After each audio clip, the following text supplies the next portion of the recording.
that put forward some 16 million men and women to go off and fight in World War II. 400,000 plus did not make it back. This memorial stands as a tribute to their efforts and to what they did for our country, which basically was saved us. We have World War II veterans. We're going to meet them in a little while. They're here with us today. Some young men and women representing Georgia. It's an academy down there, and they have in front of them pictures of veterans who have come before us as well. Again, it is very good to have you here this morning, and I want to introduce now our party for you. If you would do so, though, first, hold on one second here. There we go. From the National Park Service, the Superintendent of the National Mall and Memorial Parks, Mr. Jeffrey Reinbold.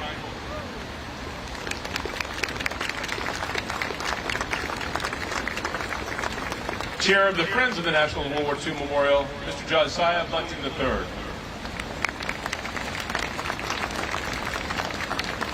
Representing the Maritime Administration is Chief Counsel, retired Navy Captain Doug Burnett. And our chaplain today from the Military District of Washington's Army, Chaplain Lieutenant Colonel Tammy Cruz.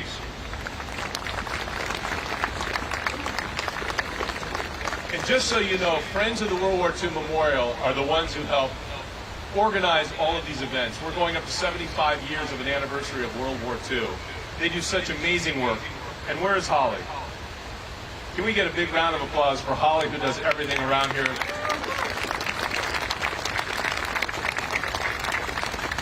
And also for the National Park Service that keeps this memorial in such pristine condition.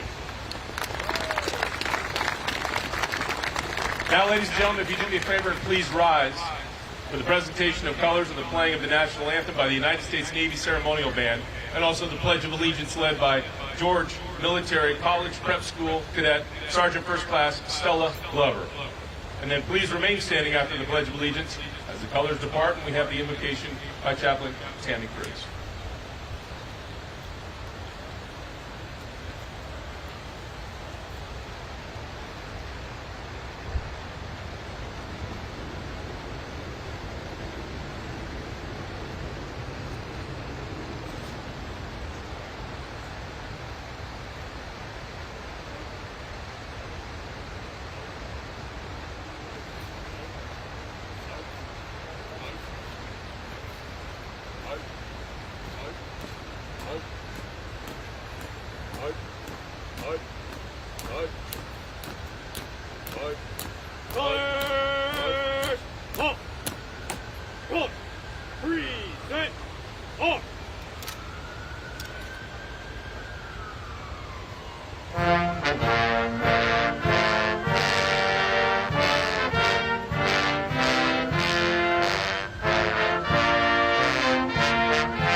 I pledge allegiance to the flag of the United States of America and to the republic for which it stands, one nation, under God, indivisible, with liberty and justice for all.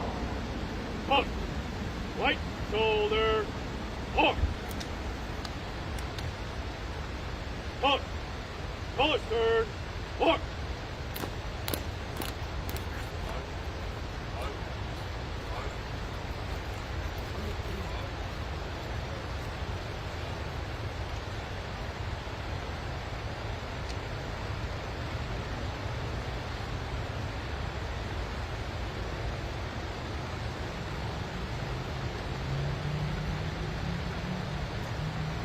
us pray.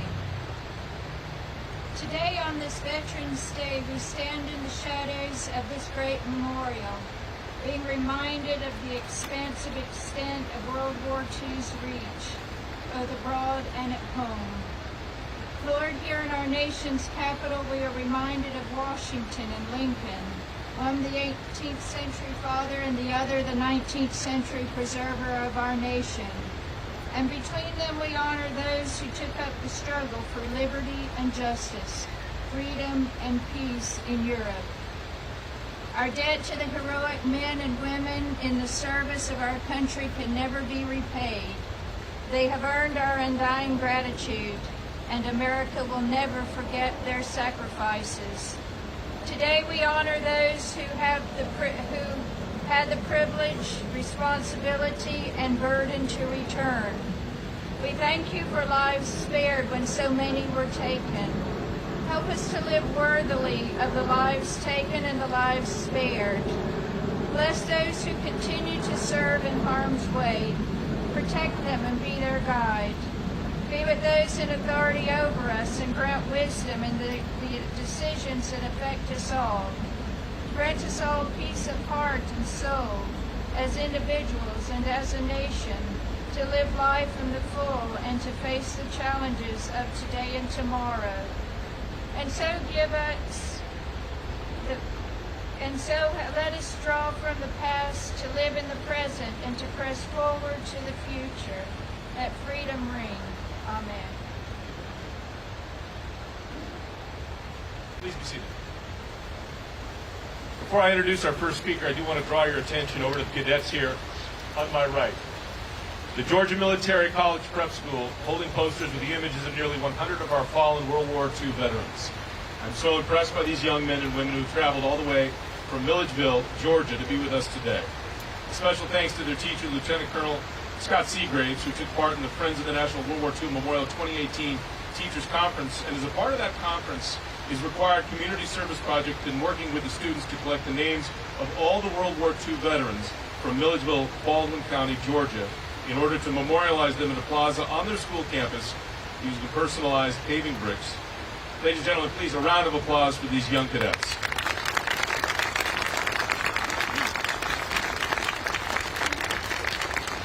How many folks here, this is your first time to the World War II Memorial? How many tourists do we have with us today? Not a lot, but if you're here, welcome, and do us a favor. When all said and done here today, after the ceremony's over, take a time and just walk around the memorial. All the inscriptions you see, the quotes from the people who were involved at that time, and the castings along the side there that tell the story of what happened during World War II, how young men and women signed up, many lying about their age, 16, 17 years old, going off to stand for their country, having no idea what they were getting themselves into, and then coming back. All of them changed in some way or another. And for all of us, it's a good thing that they did what they did. 16 million committing themselves to the United States of America and standing firm and coming home. And again, like I said, over 400,000 did not, and that's why these pillars stand where they are. Perfect place, too, between the Washington and the Lincoln Memorial, right smack dab in the middle. At some point, this only went online back in 2004. It was in 1984 that a World War II veteran said to a congresswoman in Ohio, hey, why don't we have a memorial on the mall? And you think about it, this was the greatest generation. This was the war that if we had lost it, we would have lost our country. So why wouldn't there be a memorial to the World War II vets? From that time in the early 80s to 2004 when the monument went up.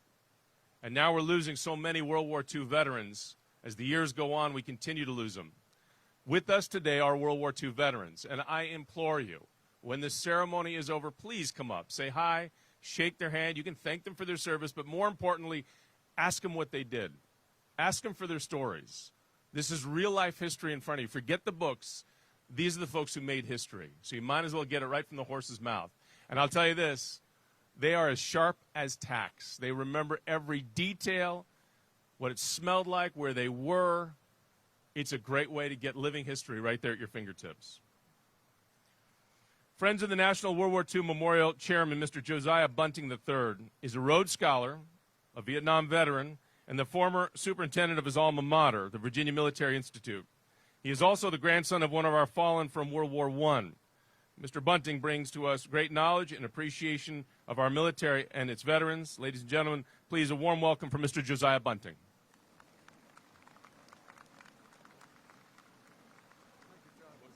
Thank you, sir.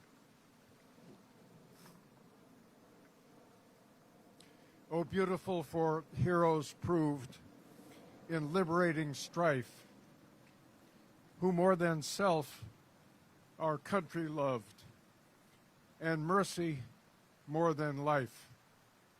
The concluding verse of America the Beautiful. Too many of us do not know the second and third and fourth verses of our national hymns. One of the wartime presidents that I've been thinking of recently was a wonderful man from Kansas, Dwight D. Eisenhower. And after serving as president, he was interviewed by Harry Reasoner on CBS, sitting on the bluff overlooking the beach at Normandy. And Ike, as everyone knew him, of course, had been the supreme commander of Allied powers in Europe, and indeed had been selected by President Roosevelt to lead the invasion in June 1944. Reasoner said to him, "What are your reflections as you look upon this scene and remember what happened on that day?" The greatness and the humility of this man, to my way of thinking, was revealed in his answer. "Harry," he said, "I don't think of the tumult and the danger in the fighting. I think of these 17 and 18 and 20 and 25-year-old soldiers, many of them drafted men, who gave their lives here and who will never know the joys of family life, of fatherhood, of seeing their children grow, but it sacrificed those things, perhaps things they had not even thought of clearly, in order to make the sacrifice they believed they owed our country." And it is in that spirit that I summon us all today to remember that generation, to honor those survivors of that generation, and to remember the American soldiers, sailors, Marines, airmen, of all of our wars, of all of our battles, of all of our campaigns. Our debt to them is simply inestimable, and we dare not allow the acute memory of that indebtedness ever to pass from our minds. God bless them. God bless America. Thank you.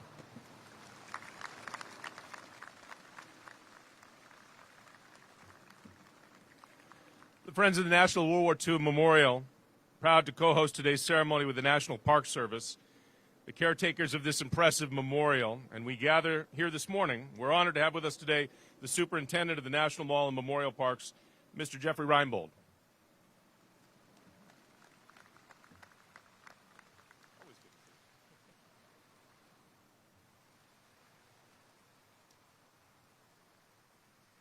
Good morning, and thank you for joining us not only on Veterans Day, but this, the 11th day of the 11th month and the 100th anniversary of the armistice of World War I.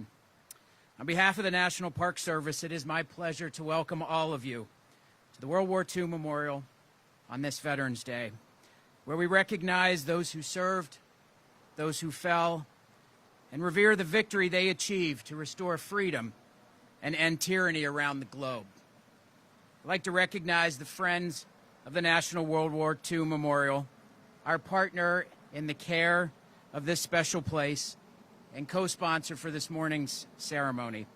We thank you for your partnership, and we share in your mission to ensure that the legacy and sacrifices of the World War II veterans are not forgotten.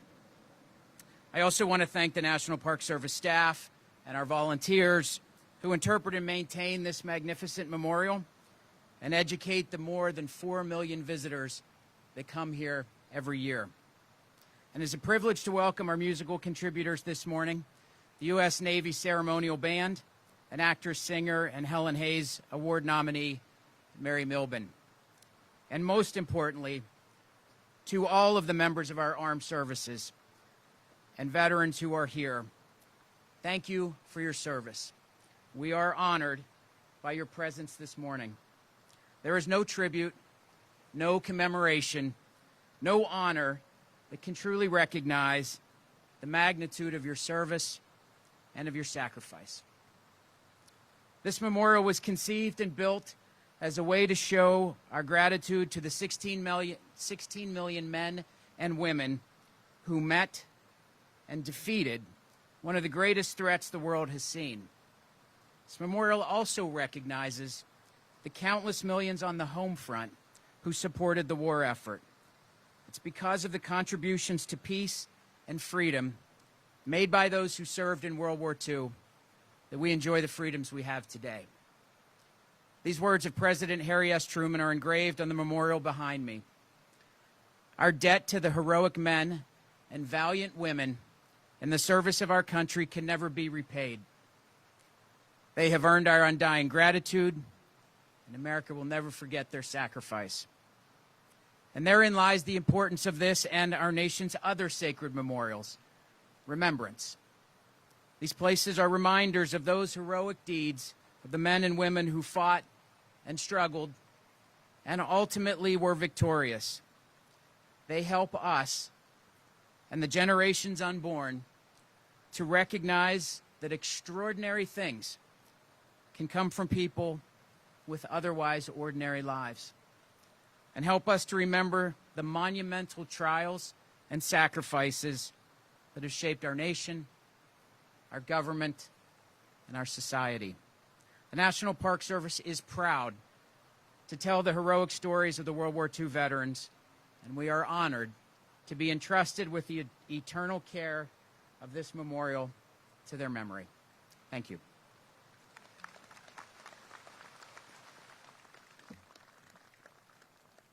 The interesting thing about World War II is now it's starting to fade from a lot of people's memories, given the fact that it's now 75 years or 70-plus years behind us. For the veterans behind me, obviously, it is fresh in their minds. That day never ended. Wherever they served, whatever theater they were in, they remember it like it was yesterday. For all of us, the best we can do, they always say, if history is not understood, then we're going to be doomed to repeat it. Let's hope that never is the case. The loss of life during World War II, unfathomable. Many people think that they're students of history and history buffs. I'll ask them, well, how many people do you know that died during World War II? How many lives were lost all across the globe during that conflict? And they'll throw out a number, 6 million, 10 million, 15 million. They wouldn't even be in the ballpark. Between 74 and 78 million people lost their lives during World War II. And millions of people were committed to that war and fighting it from all the different countries. The United States, 16 million. When George Marshall took over the military in 1939, that was the same day that Hitler invaded Poland and the war was on. And he said that that was a looming threat, and he had less than a million-man army, and he built it up to what it was. Veterans Day, though, in a town like this, where the Pentagon is parked down the street and all the branches are represented, lots of them, it's nice to know that when somebody walks by in uniform, you just extend a hand and say thank you for your service, and to remember what it is that they stand for. World War II, they protected and saved our country. Going forward, they do exactly the same thing. The threats haven't changed. The times have changed. But their service is unchanged. That selfless service in all different branches. So for all the veterans in our audience today, we thank you as well for your service and thank you for being here.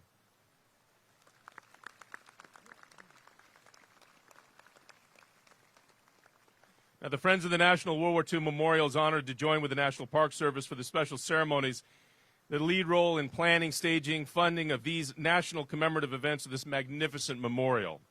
And the Friends of the National World War II Memorial is also very proud to be sponsoring a 4-year World War II 75th anniversary. It's a commemoration which kicked off December 7th, 2016, the 17th anniversary of the attack on Pearl Harbor. It will continue straight on to VJ Day 2020, which will be the 75th anniversary of the end of the war in the Pacific, the end of World War II. The Friends of the National World War II Memorial is the only organization marking nearly every major battle that Americans took part in during World War II. I know that because we have ceremonies out here to commemorate those battles, of which I'm a part of a few of those, and it's a lot. So anytime you look at your calendar and it's Battle of the Bulge, we'll be here. VJ Day, VE Day, we're here. Pearl Harbor, D-Day, we're out here. So come on back. You're invited anytime you'd like. We are privileged to have with us today the United States Navy Ceremonial Band, who will now perform a tribute to our veterans.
One more time for the U.S. Navy Ceremonial Band.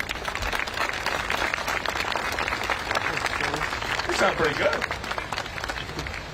All right, now I'm tremendously honored to introduce our honored guests and treasured heroes who have joined us here today. This is your participation part. A couple of them, and I'm not blowing any shade on them, they might be a little hard of hearing. So you need to get really loud for them. Or we got a deal on this? All right. Let's start at my right. Dr. James Baldwin. Raise your hand, sir.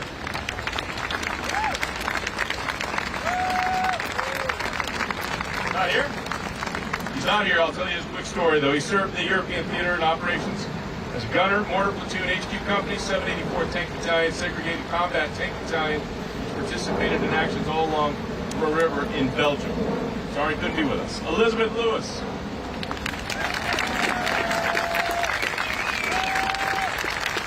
She was commissioned into the U.S. Army Nurse Corps in 1943, assigned to the Army hospital ship Emily Wetter, where she worked as a surgical nurse treating the wounded from the fighting in North Africa, Italy, and the invasion of southern France. Redeployed to the South Pacific and cared for servicemen wounded in New Guinea and the Philippines. Ms. Lewis, good to have you with us. Charles Bob Swain.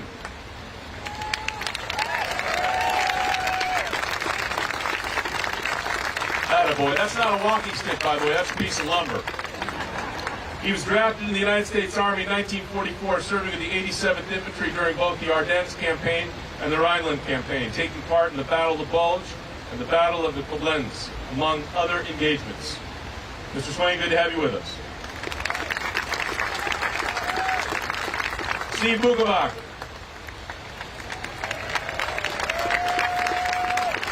Served in the U.S. Army during World War II in the European theater, fighting the Ardennes, Rhineland, Central Europe, and also the Battle of the Bulge. Good to have you with us, sir. Harry Miller. Good to see you, sir.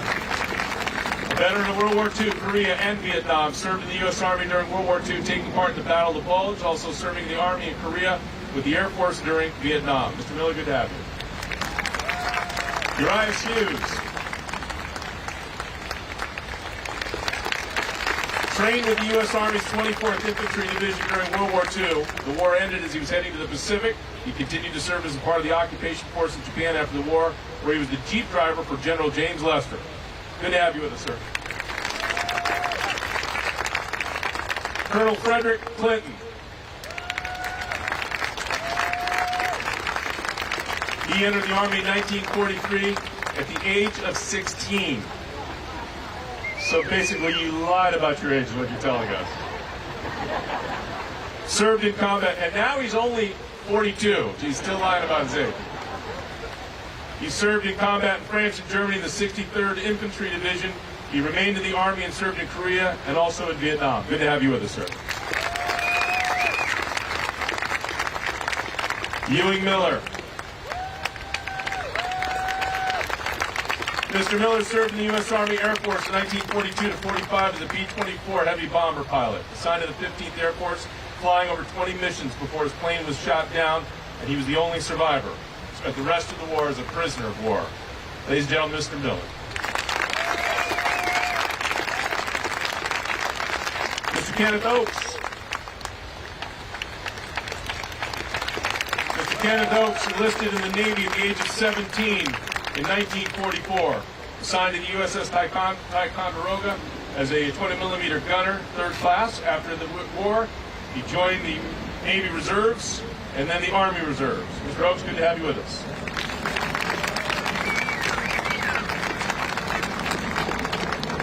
Robert Maravelli.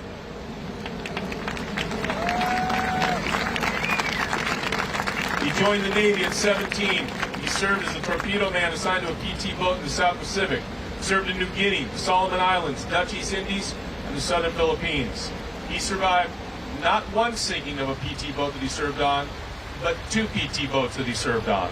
Ladies and gentlemen, Mr. Maravelli.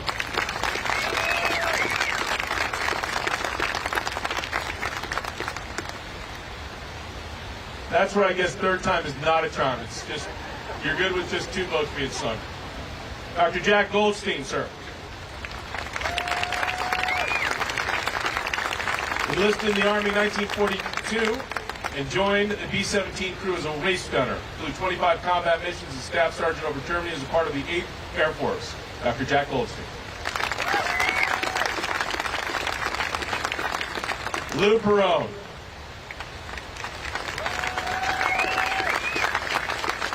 He served as a ball turret gunner on a B-17 Flying Fortress from 1943 to 45. He flew 32 missions with 533rd Bomb Squadron.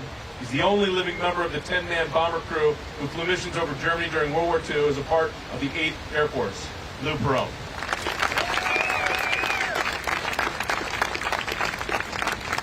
And Richard Stanton.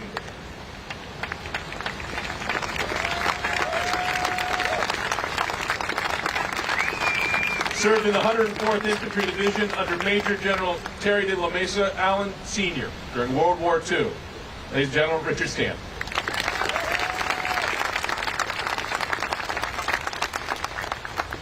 Peter Naylor. Is Peter with us? There you go. Good to see you, sir. Enlisted in the Army Air Forces as an aviation cadet in December of 43. Trained to be a B-29 flight engineer, scheduled for deployment to the Pacific Theater when the war ended. Mr. Naylor used the GI Bill to earn an engineering degree, employed by the Department of the Navy, and had assignments in Vietnam and South Korea. Mr. Naylor.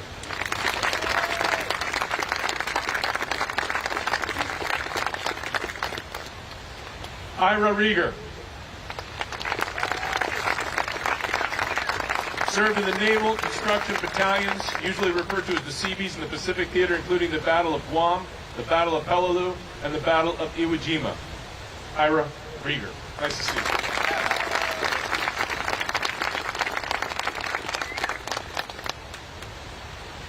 One more time, for all the veterans that I gave you an introduction and the ones that are still among us and sitting with us, a big round of applause for all.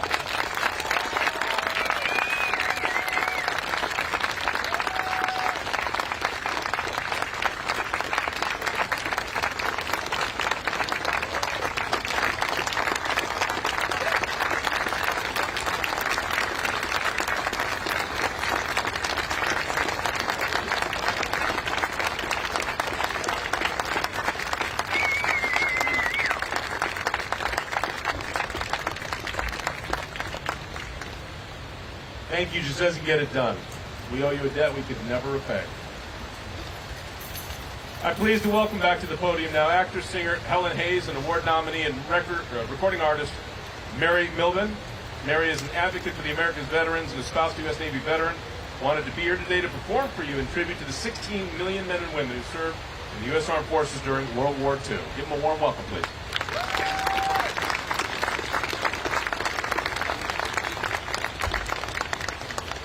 Such an honor to be here this morning. I want to thank the Friends of the National World War II Memorial Organization, to the National Park Service, to all of you. Thank you so much. What a blessing it is to be here to honor our distinguished World War II veterans. Such an honor to be here.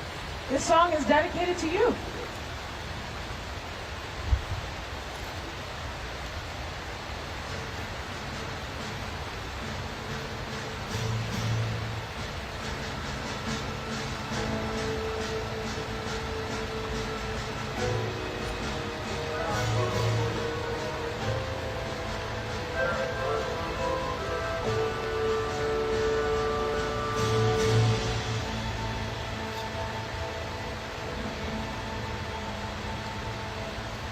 Oh, beautiful, for spacious skies, for amber waves of gray,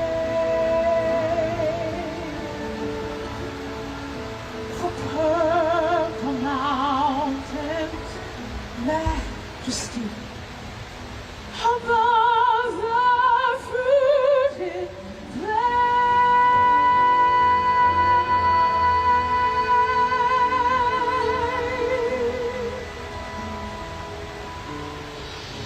America, America, God shed His grace on thee and crown thy good with brotherhood from sea to shining sea.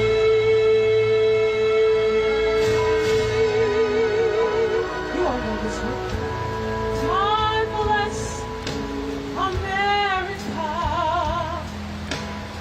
Then let our love stand beside her and guide her through the night with the light from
time. That was great.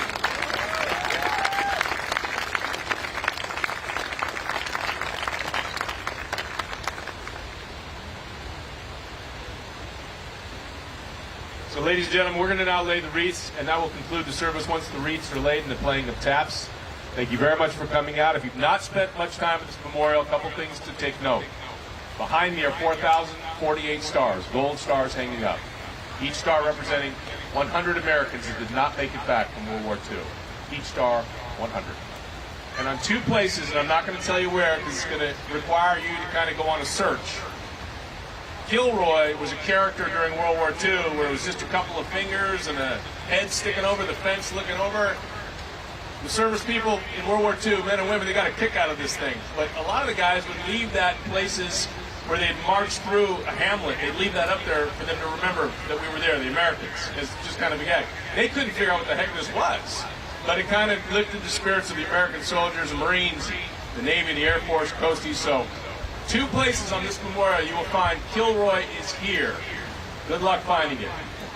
Happy Veterans Day to all of you. Thanks for coming out to commemorate this day with us.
Representing the United States of America is World War II veteran Mrs. Elizabeth Lewis.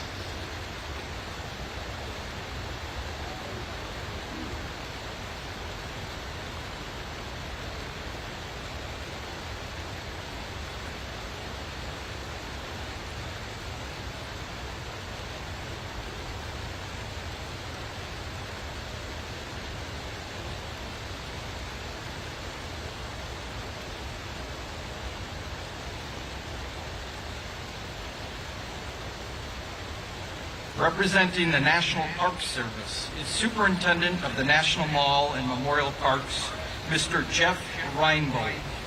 Mr. Reinbold is accompanied by World War II veteran Mr. Charles Bob Swain.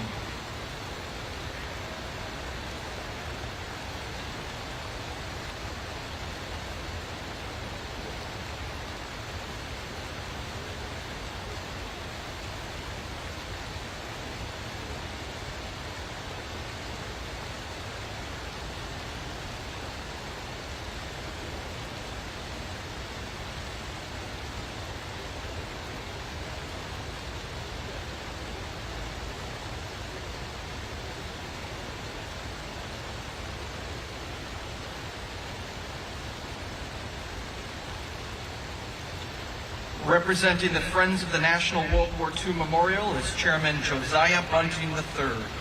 He is accompanied by World War II veterans Mr. Steve Bukovic and Mr. Harry Miller.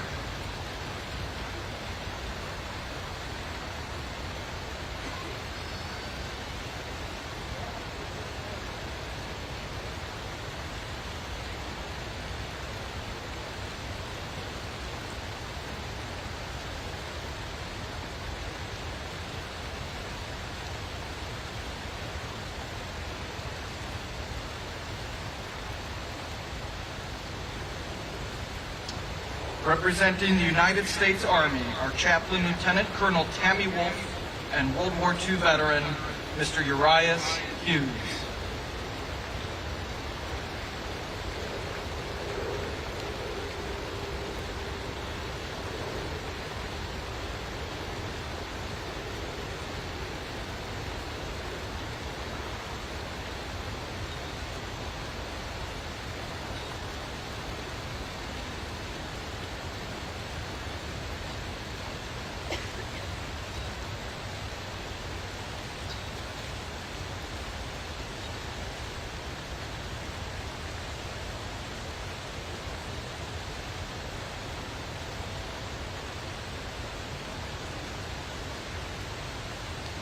Representing the United States Marine Corps, our Master of Ceremonies, Jonathan Elias, and World War II veterans Colonel Frederick Clinton and Mr. Kenneth Oakes.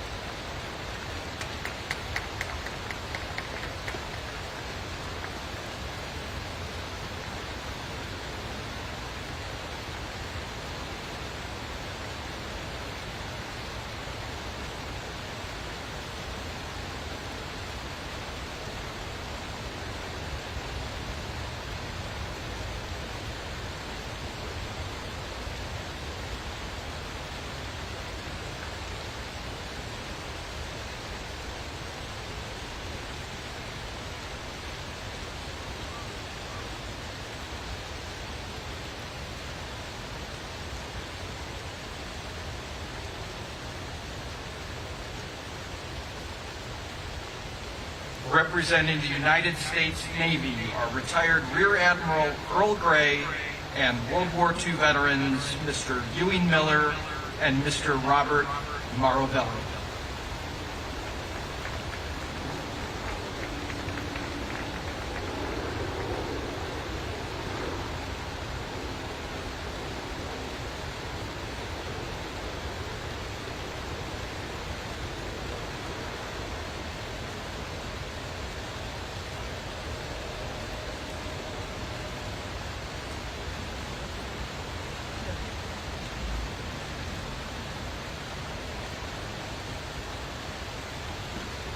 Representing the United States Air Force are World War II veterans Dr. Jack Goldstein, Mr. Lou Perrone, and Mr. Richard Stanton, with special escort Cadet Corporal Cody Beckham of the Georgia Military Prep School.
Representing the United States Coast Guard is singer Mary Milben, Gold Star sister Sally Osterling, and World War II veteran Mr. Peter Naylor.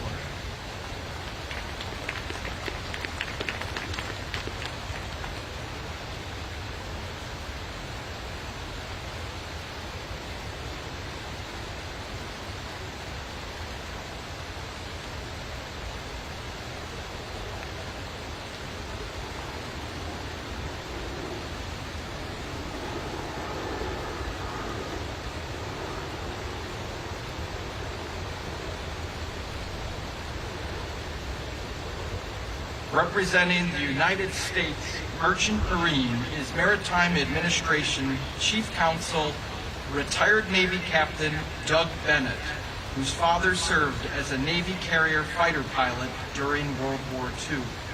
He is accompanied by World War II veteran Seabee, Mr. Ira Rigger. Mr. Rigger is escorted by Lieutenant Colonel Scott Seagraves, whose son currently serves as a Seabee.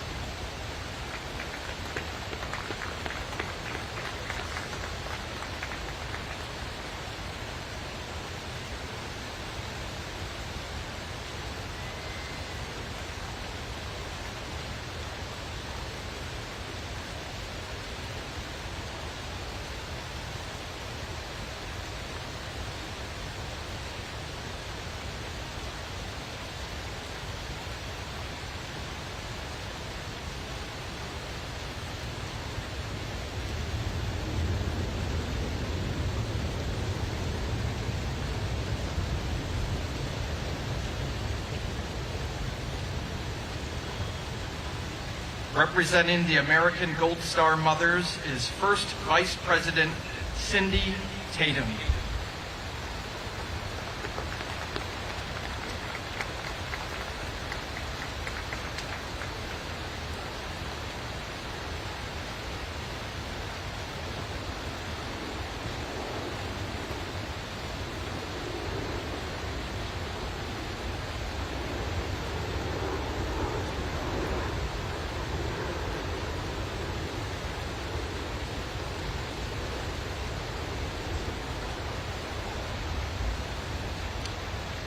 Representing the Paralyzed Veterans of America is National Vice President Robert Thomas.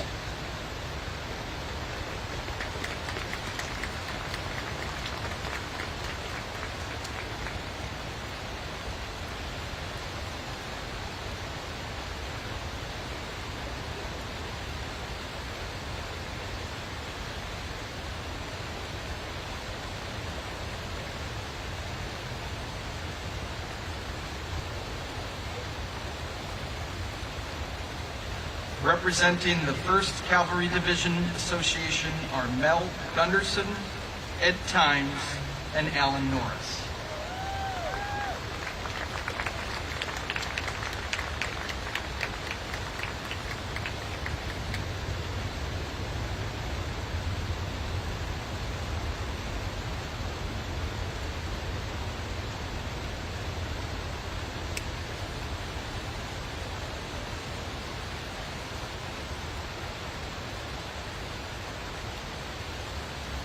Representing the Scottish American Military Society are retired Army Captain Steve Toll and retired Marine Corps Reserve Lieutenant Colonel Bill Johnson.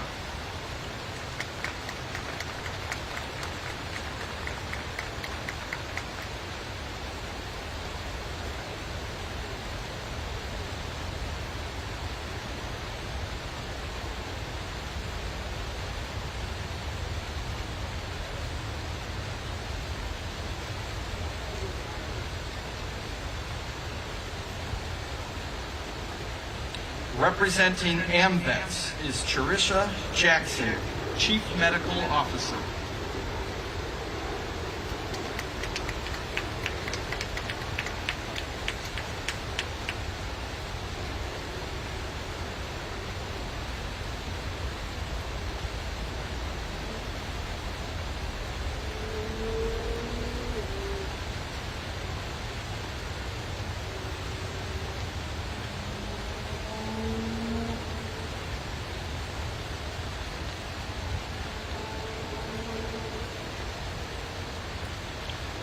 and representing the Officer Candidate School Alumni Association, Colonel John O'Shea.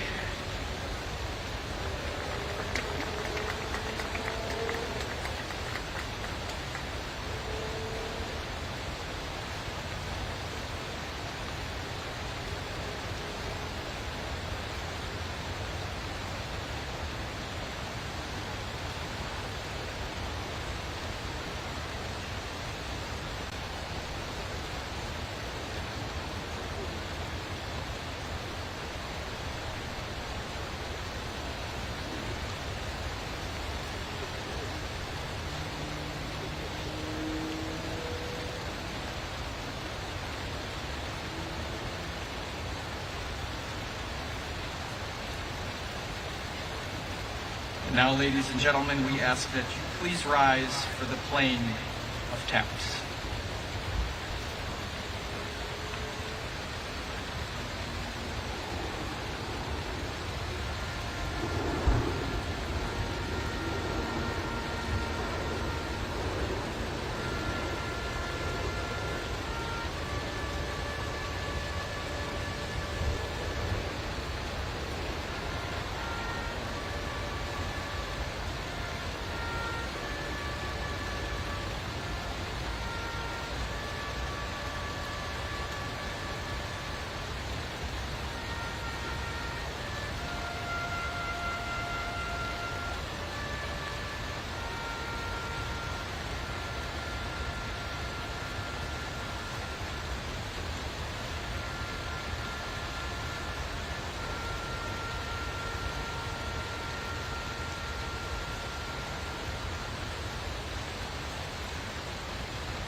The United States Navy Ceremonial Band will now play the service songs. We invite you to stand when your branch or your family member's branch service song is played.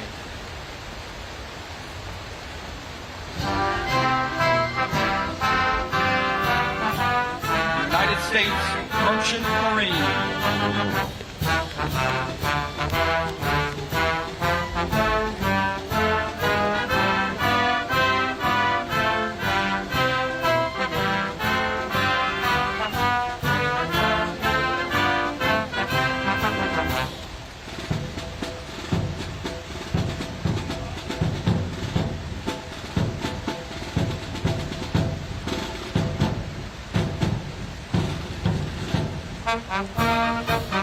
United States Army.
ladies and gentlemen, this concludes today's ceremony. Thank you very much for joining us, and a special thank you to our fabulous volunteers in yellow for their amazing support of veterans today and every day here at the World War II Memorial. Thank you, and God bless our country.